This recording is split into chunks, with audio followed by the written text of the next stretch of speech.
Hi everyone, আশা করি তোমরা সবাই ভালো আছো, সুস্থ আছো। বাট আমার শরীরটা খুব একটা ভালো নেই। প্রচণ্ড পেটে যন্ত্রণা। কাল রাত থেকে আমি না খেতে পাচ্ছি না উঠে দাঁড়াতে পারছি, এত শরীর খারাপ লাগছে। পেটে ব্যথায় না মনে হচ্ছে যেন পুরো শরীরটা ছেড়ে দিয়েছে, এত খারাপ লাগছে। তো কাল রাত্রেবেলায় 11টার পরে তারপরে আমার বর ওষুধ নিয়ে এসছে, ওষুধের দোকান থেকে ওষুধ খেয়েছি, তারপরেও পেটে ব্যথা কমছে না, প্রচণ্ড পেটে যন্ত্রণা। তো এখনও পেটের মধ্যে সারা রাত তো ঘুমাতে পারিনি, ভোরবেলার দিকে একটু ঘুমিয়েছিলাম, তারপর যাই হোক উঠেছি, পর দেখছি পেটে ব্যথাটা অনেকটা কম লাগছে, কিন্তু এখনও পেটে ব্যথা করছে, কিন্তু আগের মতন রাতের মতন করছে না। তো সকালবেলায় একটু মুড়ি খেয়েছি আর বরকে একটু হরলিক্স বানিয়ে দিলাম, খেয়ে অফিসে চলে গেল।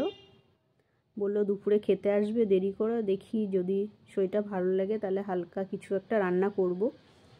আর আজকে বাড়ি যাওয়ার কথা ছিল, কিন্তু আমি জানি না কতটা যেতে পারবো কি পারবো না, কারণ পেটের মধ্যে এত ব্যথা করছে। আর অনেকটা দূরের রাস্তা, তো প্রায় 6 ঘন্টার রাস্তা পেরিয়ে যায়, 5-6 ঘন্টা আমি ওই ট্রেনে বাসে জার্নি করতে খুব কষ্ট হবে হয়তো।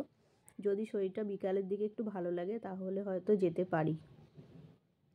যাই হোক, ভিডিওটা তোমরা দেখতে থাকো। আজকে রান্না করব ভেন্ডি আলু দিয়ে একটা তরকারি করব, আর ভাবছি রুটি করব সাথে, আর কিচ্ছু করতে পারবো না একদম। তো যাই হোক, ভেন্ডিগুলোকে ধুয়ে এরকম ছোট ছোট করে কেটে নিয়েছি, সাথে একটা আলুও কেটে নিয়েছি।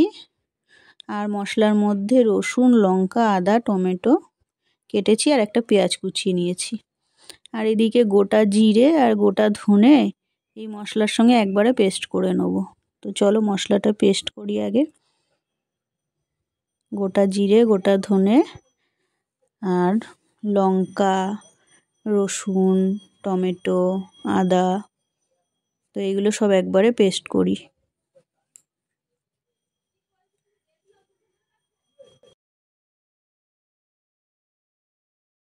মশলাটা যখন পেস্ট করবো এর মধ্যে অল্প একটু পেঁয়াজও দিয়ে দেবো, পেঁয়াজটাও দিয়ে একবারে পেস্ট করে নেব, অল্পই দিতে হবে।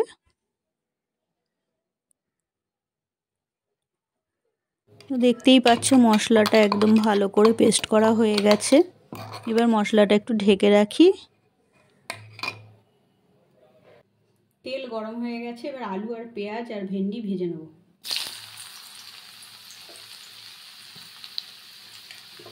আলুর সঙ্গে একবারে পেঁয়াজও দিয়ে দেবো।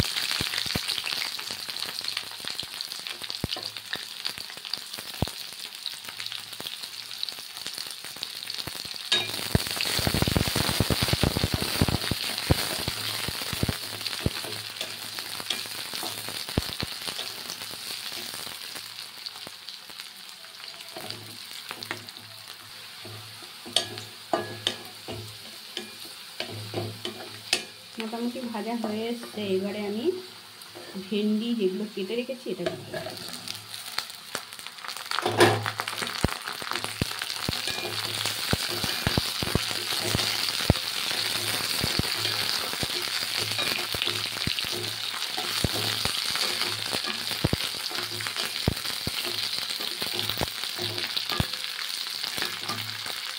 আর ভাজার সময় একবারে নুন দিয়ে দেবো, স্বাদ মতো নুনটা দিতে হবে।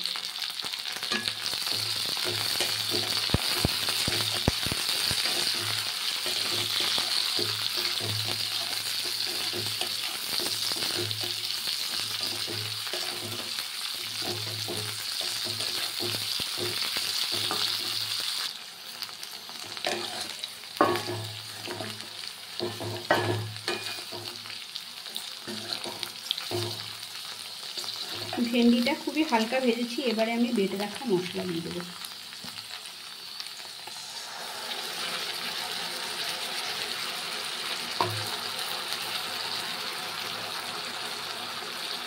আর দিয়ে দেবো পরিমাণ মতন হলুদ গুঁড়ো।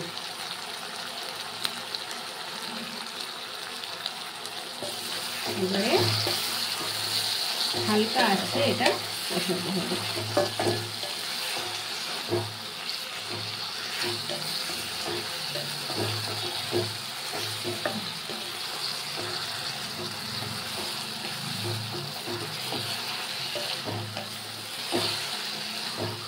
গ্যাসের আগুনটা কিন্তু একদম মিডিয়াম রাখতে হবে, বেশি একদম বাড়িয়ে দিলে কিন্তু হাই করে দিলে মশলাটা পুড়ে যাবে, তাই জন্য একদম মিডিয়ামে দিয়ে মশলাটা কষাতে হবে।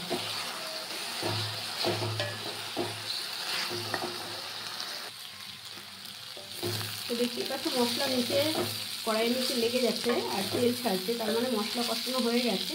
এবার আমি এতে একটু জল দিয়ে দেবো পরিমাণ মতো, বেশি জল দেবো না, অল্পই জল দেবো।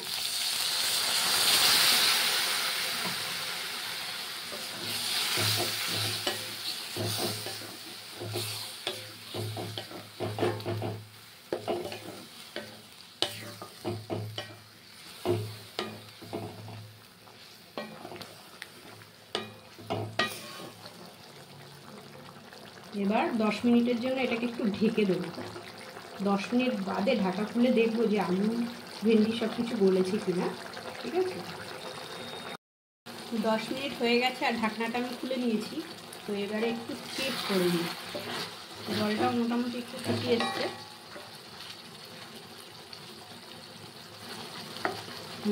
আলুটা গলে গেছে, ভিন্ডিও গলে গেছে সুন্দর। তো চলো এবারে এটাকে নামিয়ে নিই।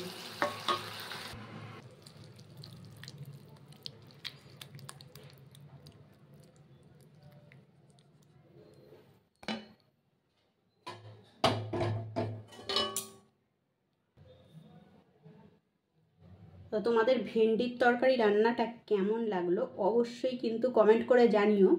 আর এইভাবে তুমি ভেন্ডি আলুর তরকারি করে রুটি কিংবা পরোটার সঙ্গে খেতে পারো, খুবই ভালো লাগে। একদম কম মশলা দিয়ে এটা রান্না করা, খুবই সুন্দর লাগে খেতে।